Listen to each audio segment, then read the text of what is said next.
Progressive metal legends Dream Theater bring their latest concept album to the digital game board with The Astonishing Game. That's coming up next on J042 Reviews.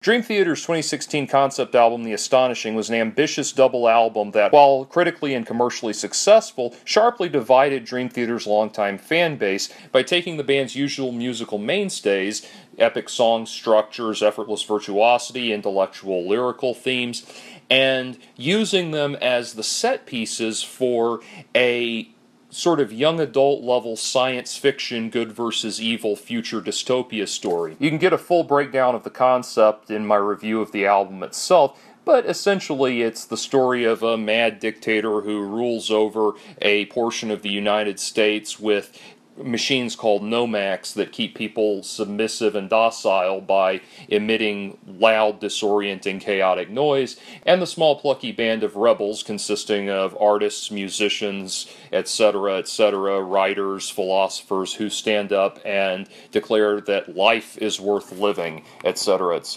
Such an atmosphere seems like an obvious choice for Dream Theater's first foray into video games, so how does it measure up? The concept is simple, a battle chess-inspired board where characters from the story use musicians and artists, the good guys, or bitter old judges and Nomak robots, the bad guys, to symbolically exert influence over their opponents. It's a little confusing what's actually happening here. Is this a literal war being represented symbolically, or is it a symbolic war being represented literally? The narrative offers little explanation. I gave The Astonishing a highly favorable review in its album incarnation and praised the band for trying something new without abandoning the musical intricacy that makes them so enjoyable. So if I sound a bit more dismissive of the story this time around, it's because playing The Astonishing Game has done a great deal to wear the concept thin. Rather than face-down intimidating authoritarian monoliths, we are instead confronted by cartoonish finger-wagging moralists more akin to Dana Carvey's church lady than anything harrowing. By the way, it occurs to me that I've mentioned Dana Carvey in 3 of my reviews now. Outside the game board, there's virtually no exploration of the world of The Astonishing. All of the cutscenes are motion comic-style screens with text overlays, and a prevailing sense of low-budget corner-cutting consumes the whole affair. To give credit where credit is due, the soundtrack, performed by none other than the band themselves, was their usual best, and once I got my head around the rules of the game, I did start to enjoy it a bit, and even began to employ some strategy. But even that rings a bit hollow. Part of my enjoyment comes from the fact that I haven't played a lot of these types of games, so I may just be enjoying a newfound appreciation of the genre in general. We all know the manifold horrors of old-school movie-based games, those haphazardly slapped-together tie-ins designed with little to no regard for the spirit or depth of the source material. In modern times, movie tie-in games have improved considerably, owing in large part to technological developments, movie studios that do their own game design in-house rather than outsourcing, and a willingness to use the game not as a recreation of the film, but rather as an opportunity to explore new facets of the franchise universe, as in the case of Alien Isolation or Star Wars Shadow of the Empire. The constant demand for movie-based games coupled with the consistently negative press led to a sort of trial-by-fire innovation process, with companies like LJN becoming the Canon Films of video game development, and the movie-to-game market eventually improving by sheer force of will. Music-based games, on the other hand, are not so ubiquitous. There's been a recent glut of officially licensed add-ons for Guitar Hero and Rock Band, but outside of that, it's remarkably difficult to pin down exactly how to transition a band or a solo artist into the gaming realm. The more cynical cash-in titles like Journey Escape or Revolution X stand out as laughable write-offs.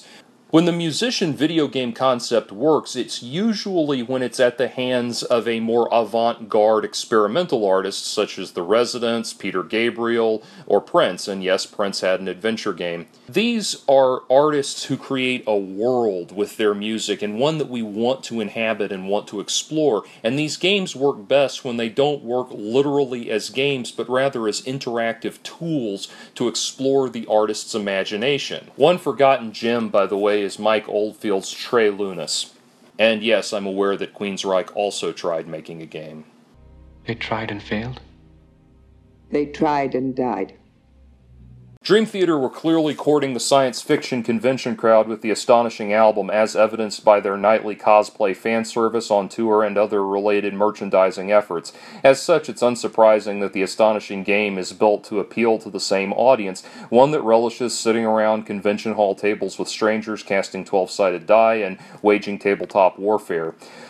At the end of the day, the astonishing game feels more like a look back to the bare-bones cash-grab days of gaming yore, which is a real shame since the world of Dream Theater is a lush realm of ideas rife for the picking. Why not a point-and-click adventure game based on scenes from a memory, or an impressionistic Myst-style puzzle game based on the mechanics of interpersonal relationships explored in Awake? That, combined with the fact that keyboardist Jordan Rudess has created some of the most innovative and fascinating musical instrument apps for the iOS, means that there is so much wasted potential here, it's not even funny. So to John Petrucci, Mike Mangini, Jordan Rudess, John Myung, and James Labrie, I have to say that you all make up one of the most important bands in the world, one of my favorite bands, a title that you share only with Rush, and it pains me to say this, but thumbs down.